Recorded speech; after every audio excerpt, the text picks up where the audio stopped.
All right, Rich. So you just got back from Singapore. You're out for another one championship show. Things have been going pretty good there, it sounds like. But a little action at the one championship, well, actually at the weigh-ins, not the show itself. The original headliner, there was a little bit of a snafu there with Ben Askren and Luis Santos. Can you kind of recap what happened there? Yeah, well, so Luis came in, he was a few pounds over, and of course you come into the official weigh-ins, and then when you don't make weight, you have 2 more hours to cut. And he ended up cutting weight, but he didn't make weight. I think he missed it by 2 pounds. So at that point in time, by the rule system, you basically, I mean, that's how it always is, you kind of negotiate with the fighters at that point in time. And Ben had basically said, I'll still fight him as long as he comes in at 190 or under for the fight. And basically, Luis wouldn't agree to coming in at 190. Now, I don't know what he started at for his weight cut or any of that kind of stuff, but you know, I guess he didn't feel like he could keep his weight at 190. And I personally thought that 20 pounds was fairly generous, but of course, I don't know things from Luis's perspective either. So. Since he wouldn't agree to that, basically, I think Ben's fear was that he was going to come in at over 200 pounds, and since he didn't end up making weight to begin with, and so basically, since Luis wouldn't agree to that, then the fight was canceled. As unfortunate as that was, it actually ended up being that our co-main event, which is our strawweight champion, we call him Crew Wrong, against Brian Yoba, make sure I say that name right, Yoga, maybe. It ended up being a great fight. Well, at least you still had I mean, the cards are usually pretty well stacked. I mean, you guys have some pretty good competition over there, and it sounds like one's doing all the right things to keep things rolling and keeping fans happy. So, I mean, you've got... Yeah, Matt Hume does a great job with the matchmaking over there. The cards are really, I mean, the fights are just a really exciting fights. So, and I think that's primarily what keeps the fans happy. Well, and for fans that don't know, Matt Hume's been around the scene in Asia for a long time. I mean, he was one of the guys that was really a key player back in the Pride days when Pride was rolling over there. So it's not like he doesn't know the lay of the land and all the talent that's over there. He really knows his stuff. Yeah, exactly. And you kind of, you know that about Matt, but you really, really, really know that about him once you start working with him. Like now that I've worked with him as a coach, like he was coaching me for a while, but not until I worked with him at one, and I see just how he understands like Asian culture and the matchmaking and all that kind of stuff. Like he's really good at what he does.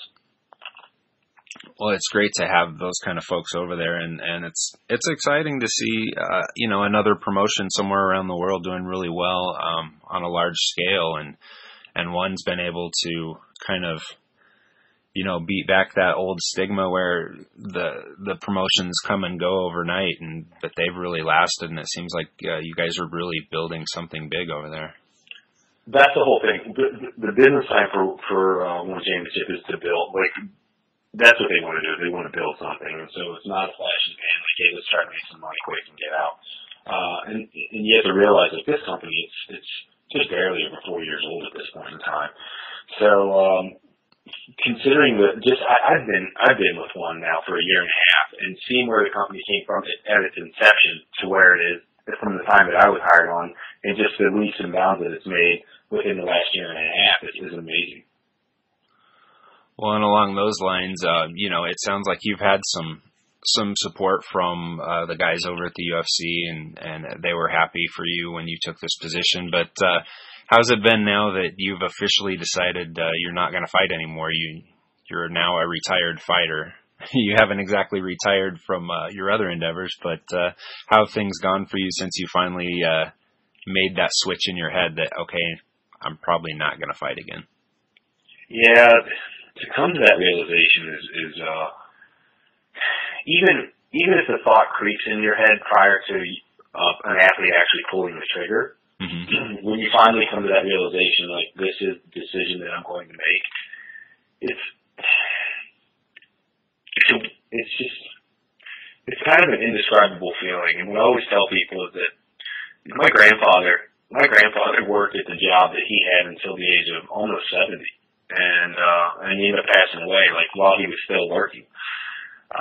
He could basically do the job that he was doing until he died. An athlete, on the other hand, like, you have to give up the job that you are doing at a point in your life where most guys are kind of falling apart, buying expensive sports cars and making really bad decisions. And so on top of that, you have to come to the realization, like, hey, now it's time that I'm not going to be able to do this job anymore. And so it's weird to come to that conclusion in life. But no, there's part of me that, like, even though I'll miss fighting, there's a part of me that actually welcomed the transition in my life to take on new endeavors and stuff like that. So it's a bittersweet leap. Yeah, I get it. You know, it's kind of hard to close that door and say, okay, I'm not going to be going back there again. I can't go back there again. But by the same token, that does kind of free your mind to focus on those things that you are doing on the other side of, you know, with one and your other business endeavors. You can, I don't know, even though I guess thinking that you could go back to fighting at one time, you know, you were still focused on what you were doing at the moment, but closing that door probably gives you that little extra push to think, okay, now I'm just all in here. Yeah. But so you're coming back from Singapore then now just recently from the one show, and you know, that's a pretty long trip back. You stopped in LA and you thought you were going to have a little time there to relax before you got home to Ohio. You had to switch planes there, but sounds like that isn't quite how things went there. You had a little excitement at the weigh-ins at one, and then you had a little excitement in the airport in LA. Can you kind of recount that for us there? What happened in LA? Yeah, well, so this is not a new issue for me. It's something that I've been dealing with for some time, and apparently there's a, I don't know if he's from Ohio or from Kentucky, because my passport is issued in the state of Kentucky, even though I reside in the state of Ohio. But apparently there's a felon who has the same name as me. I'm not sure if it's the same first, middle, and last name, because when I go through the border or customs or whatever, not customs, but immigration, they never really give me any details. But I've kind of been able to ascertain that there's a felon that has the same name as me. And long story short, each time I go through, I get mistaken for him. And typically I get asked a couple questions, like things about my birth date or whatever, to verify that I'm not this guy, and they let me pass through. And now, when you go through the lines, like, instead of like filling out your little card, your immigration card on the plane, in LA, they have an automated like kiosk that you can go through. Well, my kiosk, the picture comes through with an X on my face, and so I know that I'm going to kind of get extra screening questions every time. And it's happened. You know, I've been traveling back and forth. I've been traveling in and out of the country now for years, so this is nothing new to me. And then, so I'm in line the other day, and the girl starts asking me some questions like, how long were you gone? And more in-depth questions like, when was the last time you traveled out of the country? And then, the next thing I know, she turns to the other immigration officer in the booth behind her. He gets out of the booth, and he's like, put your hands on the glass. And I looked at him, I'm like, seriously? And that's why I asked him, I'm like, seriously? He said, yeah. And I said, all right. I said, like, I mean, they're kind of defensive postures, you know, ready to go. And I said, all right, I'm going to take my backpack off and put my hands on the glass. I took my backpack off, put my hands on the glass, and they yanked my arms behind my back and cuffed me. And at first I was in good humor about the entire situation, like, you know, I'm getting cuffed. And it wasn't until they asked me a couple more questions, and I asked him, I said, am I under arrest? And I asked him what this was concerning, because at this point in time, like, I'd never been handcuffed before. I've never been handcuffed in my life for anything, let alone for these incidents with immigration. And then I started thinking, like, did I try to bring some fruit back in my bag or something? Like, there's something in my bag that shouldn't be in there. I started like running through all the possibilities in my head. Right. So I asked the guy, I'm like, am I under arrest? Like, what is this pertaining to? Because now I was beginning to believe that it had nothing to do with this felon. And they really wouldn't answer any of my questions because they don't give information to you. Right. And he said, well, we're going to take a little trip downstairs, and in the airport there, they have a little detention center, so to speak, with cells. Right. So the airport I was cool about it until they walked me through the airport with handcuffs, and I, in front of just hundreds of people. So they're just taking you right through the crowd of people there, and everybody's just kind of gawking and looking, and what the heck's going on? Well, yeah. And the worst part about the entire situation was that I had just gotten off of a plane and was recognized by a few fans that had asked me for pictures. I'm like, yeah, sure, I'll get pictures. And then sure enough, I'd seen one of those guys at the baggage claim, and he just looked at me like, what the heck? And when you're a public figure like that, like you start thinking like, great, this is going to end up on TMZ. I'm going to be on TMZ tonight. Well, I hadn't cleared customs yet, so TMZ wouldn't be down there, and most people didn't have their they don't have their cell phones out because you're not allowed to have them out down there. So right. I was pretty confident in that, but you start. It's like I've maintained it. It's just. That kind of stuff, like I've never been in any kind of trouble, and so for somebody to perceive that I'm in trouble, then I wasn't very happy about the entire situation. So right, even as a fighter, I mean, you were one of the main guys that's been like the clean cut pretty much and never getting in trouble. You didn't like have all this crazy stuff going on around you. So yeah. With that being said, I was at that point in time I was not happy about the situation. And, so what were you thinking when they had you in there? They have you detained in this kind of like a little cell area or a little holding area?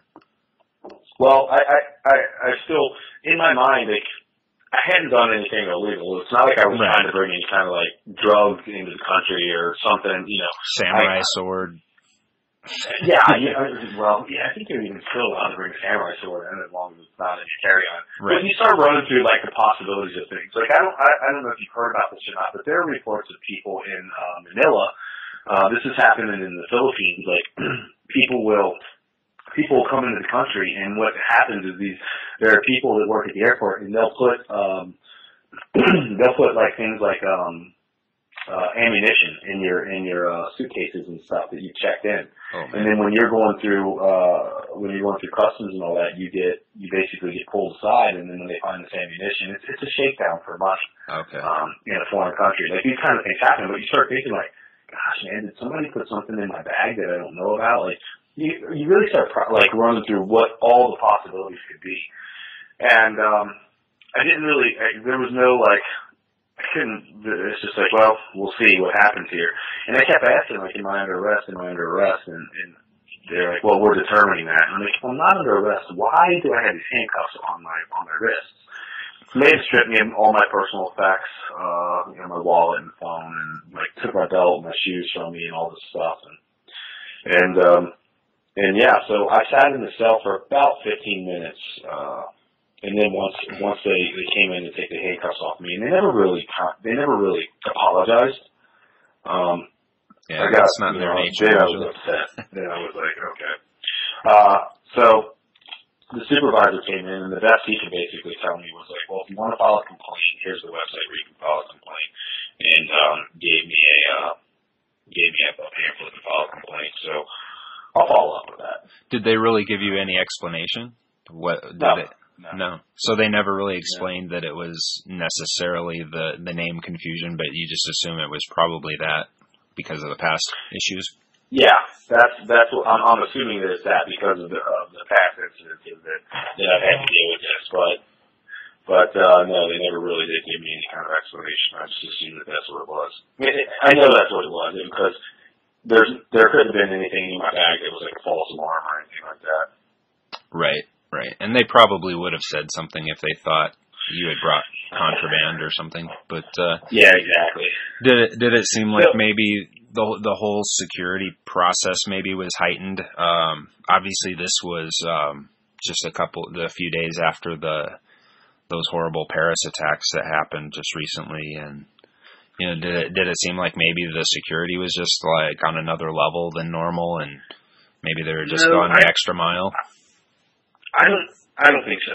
I don't think so because because it wasn't that I was bringing anything in, and I wasn't like flagged as these people thinking that I was a possible terrorist or something like that. Right. And to me, actually, I actually had some people that had responded to me on social media and said, "Well, Rich, you should be thankful that they're taking extra precautions with what had gone on in Paris for the weekend." But I kind of look at it from the opposite perspective. I'm like, for the last, say, almost 10 years, Ken, I've been dealing with this issue where there's a mistaken identity for me. Now you would think that the data in their system they would be able to update it to a point where they could say, look, this is not the guy. Like they could add notes in there or whatever, like not this passport number, whatever it may be. But they can't, and I've asked several of the immigration officers coming into the country, because this is a homeland security issue. Mm-hmm. And they don't have a real solid answer for me, like, well, if you want to avoid this happening again, go do this. Because I even asked, like, if I got TSA pre-check, would that matter? And they're like, no, because you're coming in the country, and this is not a TSA issue. Because the interesting thing is that I went from being basically detained by Homeland Security to being TSA pre-check on my flight connecting me from LA to Cincinnati, which is just weird that,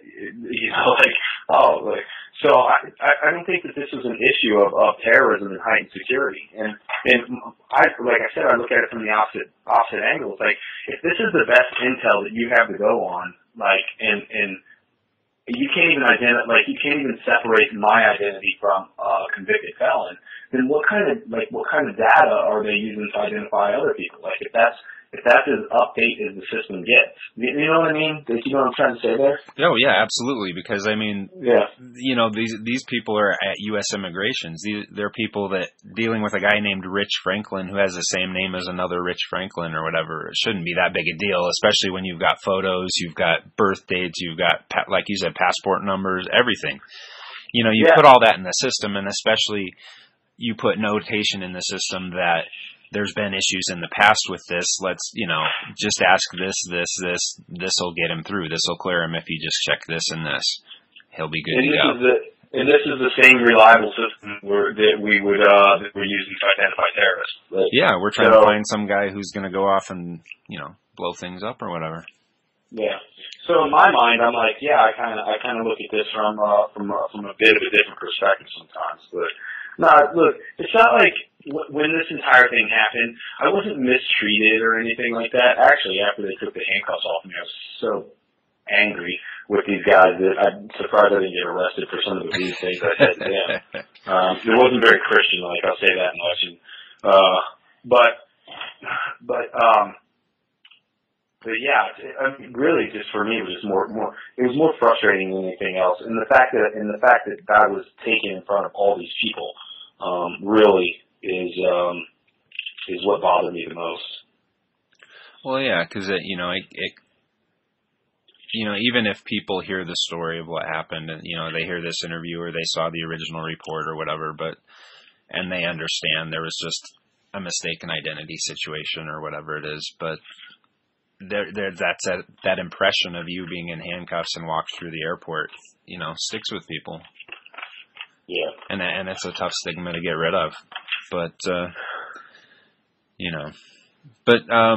I did want to touch with you on the Paris situation too, because I think you were in Singapore when that happened, correct? Yeah, it was.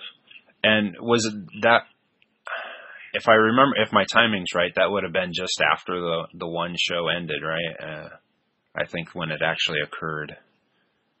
Yeah, I can't remember exactly, just because my days kind of blend together.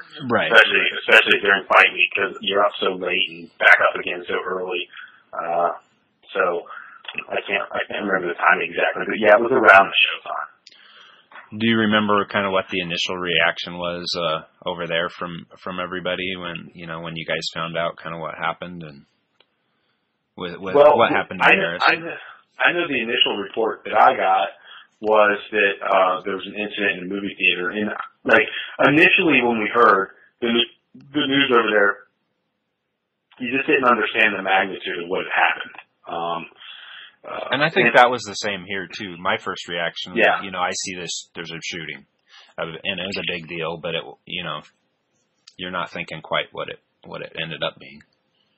No, yeah, I mean, look, any time there's a shooting, it's a big deal, so I don't want to downplay the fact that somebody walked into a theater. But when you hear about there being a shooting or something, like, even still in the day and age that I live in, I don't necessarily, my first thought is not like, oh, terrorist act.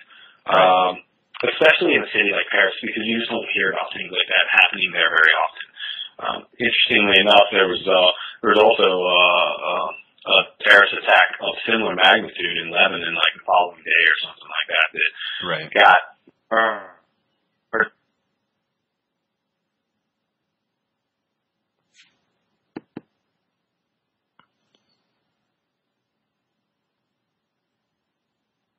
in the Western world, so to speak. It's the same. It's the same. I had when I first heard about the September 11th. The 11th that happened here in the States. I was teaching high school at the time, and one of my students walked in and said, "Yeah, man, a plane flew into one of the World Trade Center buildings." And in my mind, I remember when they told me, I thought like, "Oh, some jerk off in a Cessna was like flying over New York City and messed up and flew into a building." Like that's what I thought. Right. And it wasn't until I actually kicked the TV on, or until a little bit of time passed, that you realize the magnitude of a situation like that. It's similar in Paris. Like suddenly, all of a sudden, over 100 people are dead, injured, and so on, and you're like, whoa, wait a minute, this is not what I thought it was. And so that was kind of the initial reaction over there. Right. Well, and I think that was the same thing here. I think for most people is, it was a horrible thing that happened initially, but then the magnitude just kept growing and growing as the reports came in, and it was just, it's disbelief, I guess. Disbelief that people could be so cruel in this day and age, but. Yeah. But, that said, you're probably going to be traveling again soon. Does it make you, does it raise your concern any more than normal that you have to go back out there and start traveling again, or is it just, acceptance that this is the world that we live in that we have to deal with anymore? Yeah, I think part of it is acceptance that this is the world that we live in. And then, to be real honest, like the things that I have to deal with, like, when I fly over in Asia, oftentimes, like, I'll take a commercial airline from the States to land over in a place like Singapore or in a place like Manila or whatever city that I happen to be flying to. But once I'm in Asia, like my last trip in Asia, I was in Singapore, Manila, and Cambodia, in those Manila, the Philippines. So I was in Singapore, the Philippines, and Cambodia, those three countries. And once I get over there, like flying from country to country, like oftentimes you're on budget airlines. Things like the Malaysian air flights that have gone down that we hear about over here in the States and stuff like that. Like I'm on flights like that are frequently. And so if you're not dealing with the possibility of getting shot or something like that when you're in a major city, then there's the possibility of the plane you're on crashing and stuff like that. And you hear about this stuff in more and more frequency, like the Russian plane that went down in Egypt, and all the British tourists were stranded in Egypt, and they suspended all flights and stuff like that, and the people that were on board that plane, and so on and so forth. Like it kind of comes at you at all fronts. But I'm just one of those people who can, like, you can either live your life in fear, or you can basically take whatever precautions you can take to prevent these kinds of things and just go on living the way that you should be living. And that's what I do. Like I'm a man of faith, and there's an appointed time and hour for me, and God knows that time and hour, and if it's meant to be that I'm on a plane that's going to go down, or in a theater where something like that happens, then so be it. But I'm not going to live my life in fear between now and the possible time that could happen. Well, I think that's a good way to go too, and I mean, that's what they want. The terrorists want fear, and if we don't give it to them, that's one step away from what they're trying to do. So, sometimes I think about things. I think like if the shooting, like, because they ended up canceling the game in Germany, the soccer game, due to this stuff that some intel that the people in Paris had. And I just think to myself, like, I wonder if the terrorists, if the ISIS the people that are in ISIS are sitting on the other side, and maybe they had plans to attack this soccer game, and maybe they didn't. Who knows? Right. But assuming that they didn't have plans to attack the soccer game, and I'm sure that they did because there's intel in this world. But it's like I could just see them sitting back and going, "This is exactly what we want to do. We want to disrupt their lives and make things. We don't want them to have the things in life that they want." And so, regardless of whether they were going to attack the stadium or not, even if the game was canceled, this is the point that I'm making. Even though the game was canceled, they're accomplishing their goal one way or the other. Right. They put fear in people. Exactly. People were scared. Fear that alters your daily actions. Absolutely. Well, when are you headed back off for one? When do you go back? We have a show December 11th. Anna Vera is actually fighting a guy by the name of Chai Lewis Perry, one of our top heavyweights for the heavyweight title in Manila. And so I'm headed back over to the Manila show December 11th. I have to get there before that, but the show is that night, December 11th. So it's going to be a good night of fights, man. I'm excited. I've been looking forward to this fight for a long time. It's you know how difficult it is just in general to get good heavyweights. Right. But so this is like one of those things where I've been really looking forward to this thing for some time now. That's another milestone for one, getting the big boys in there. So, but sounds like things are rolling along and going good. And I appreciate you taking so much time to recount this with us and go over how things are going for you and your little adventures lately. Yeah, I'll tell you what, man, you have to get hold of me, so anytime you want to chat, let me know. All right, Rich. Well, hey, man, I appreciate you taking the time, and we'll chat again soon. Cool.